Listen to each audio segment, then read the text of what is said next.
नमस्कार दोस्तों। हमारा देश भारत जो दुनिया की सबसे पुरानी सभ्यता वाला देश है। यहाँ की सभ्यता जितनी पुरानी है, यहाँ पर उतने ही पुराने मंदिर हैं और हर मंदिर अपनी यूनिकनेस के लिए फेमस है। हमारे मंदिरों में यूनिकनेस भी ऐसी है जिनका जवाब ना तो कोई भी पुस्तक में है और ना ही साइंस के पास।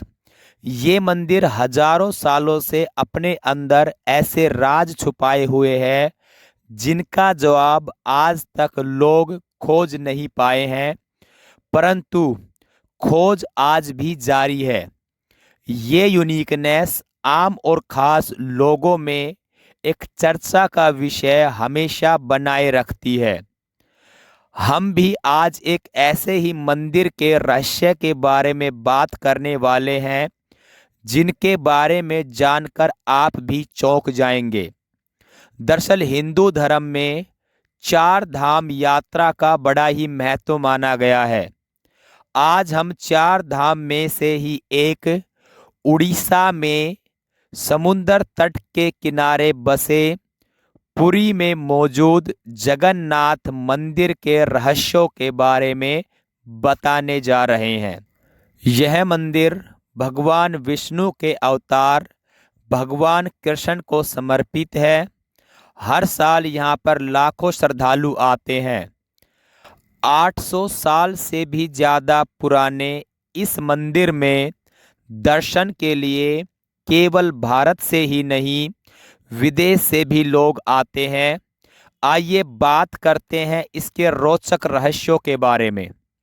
ये रोचक इसलिए है क्योंकि इसके बारे में आज तक इसके कुछ प्रश्नों का जवाब ना तो साइंस के पास है और ना ही अब तक हमारे वेद पुराणों से पता चला है। सबसे पहला रहस्य यदि बात करें तो मंदिर में समुद्र की आवाज़ सुनाई नहीं देती। वैसे तो कहने के लिए ये मंदिर समुद्र के किनारे है, परंतु जब आप मंदिर के अंदर एंट्री करेंगे तब आपको समुद्र की लहरों की आवाज़ सुनाई नहीं देगी। और जैसे ही आप भगवान के दर्शन करने के बाद बाहर आएंगे, मंदिर से एक कदम बाहर रखेंगे, तभी आपको समुद्र की लहरों की आवाज़ सुनाई देने लग जाएगी। मंदिर में कभी भी प्रसाद की कमी नहीं होती, चाहे कितने ही श्रद्धालु एक साथ आ जाए। ऐसी मान्यता है कि प्रभु की कृपा से यहाँ पर हर दिन हजारों श्रद्धालुओं को खाना खिलाया जा सकता है।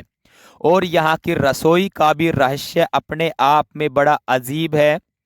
यहाँ पर जब प्रसाद पकता है तो 7 बर्तनों में प्रसाद डाला जाता है और प्रसाद पकाने के लिए 7 बर्तन को एक दूसरे के ऊपर रखा जाता है। और सबसे पहला जो प्रसाद पकता है वो सबसे ऊपर वाला पकता है, उसके बाद उसके नीचे, उसके बाद उसके नीचे। कहने का मतलब ये हुआ, जो बर्तन सबसे ऊपर है वो प्रसाद सबसे पहले पकता है और जो बर्तन सबसे नीचे है वो प्रसाद सबसे बाद में पकता है। और इसकी रसोई बहुत विशाल है। इसमें 500 रसोइये काम करते हैं और 300 उनके सहयोगी। कुल मिलाकर वहाँ पर 800 लोग रसोई में काम करते हैं। और कहा जाता है प्रसाद जब खत्म होता है जब मंदिर का दरवाजा बंद हो जाता है। पुराणों के अनुसार जगन्नाथ मंदिर धरती का बैकुंठ माना जाता है, क्योंकि भगवान श्री कृष्ण आज भी यहाँ पर मौजूद माने जाते हैं। पुराने समय से ही भगवान श्री कृष्ण सब्र जनजाति के आराध्य देव रहे हैं।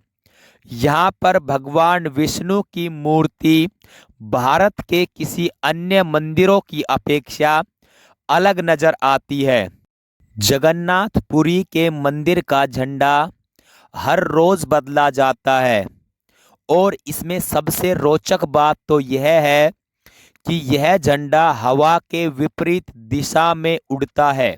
आमतौर पर हवा दिन में समुद्र से धरती की ओर और शाम को धरती से समुद्र की ओर चलती है।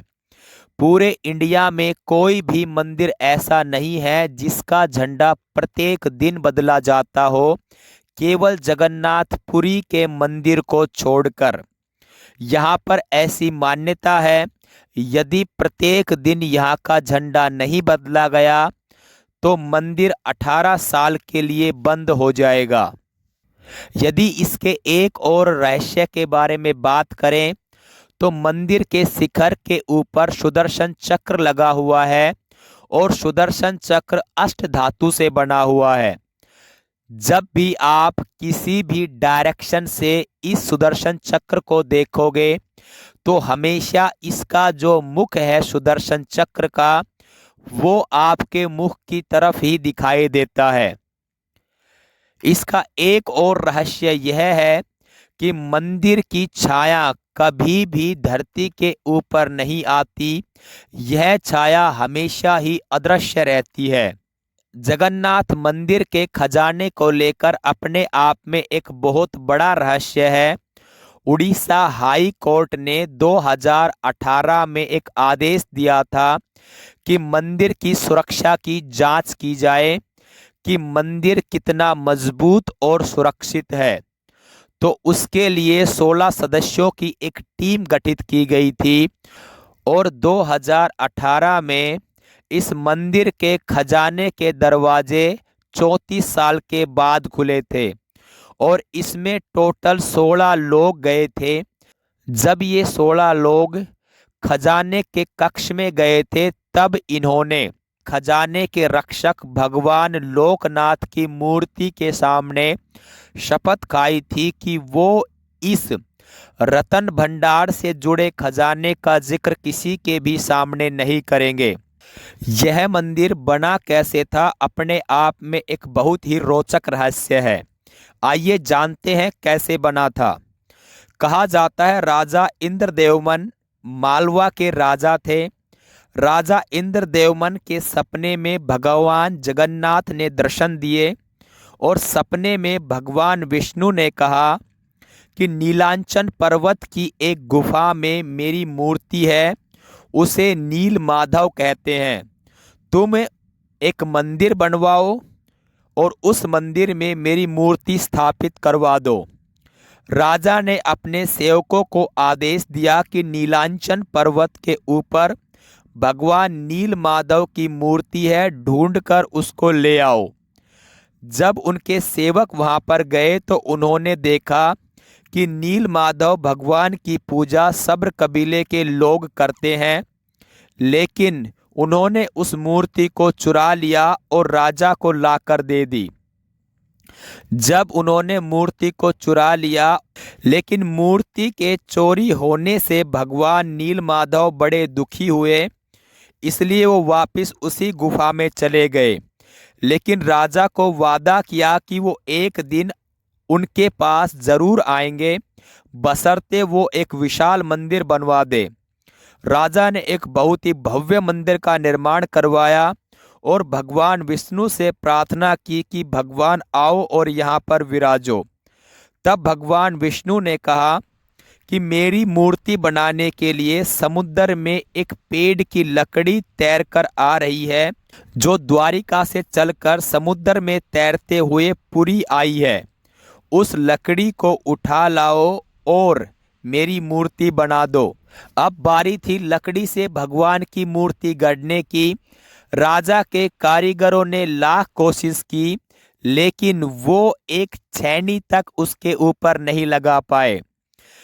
कहा जाता है तब तीनों लोक के सबसे कुशल कारीगर भगवान विश्वकर्मा एक बूढ़े आदमी का रूप धारण कर वहां पर आए। उन्होंने कहा कि नील माधव की मूर्ति को मैं बना सकता हूं, लेकिन मेरी एक शर्त है।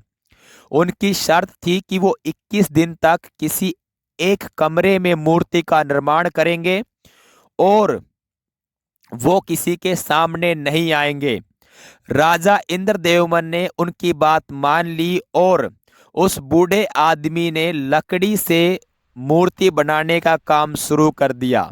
लेकिन राजा इंद्रदेवमन की रानी के मन में जिज्ञासा हुई कि कमरे को खोलकर देखा जाए कि बूढ़ा आदमी किस तरह से मूर्ति बना रहा है। उसने यह इच्छा राजा के सामने प्रकट की और राजा ने कमरे के दरवाजे खोलने का आदेश दे दिया। जब दरवाजा खोला गया तो बूढ़ा आदमी गायब था और भगवान नील माधव और उनके भाई के छोटे छोटे हाथ बने हुए थे, लेकिन उनके टांगे नहीं थी, जबकि सुभद्रा के हाथ पांव भी नहीं बने थे। राजा ने इसे भगवान की इच्छा मानकर अधूरी मूर्तियों को स्थापित कर दिया। तब से लेकर आज तक तीनों भाई बहन इसी रूप में मंदिर में विराजमान है।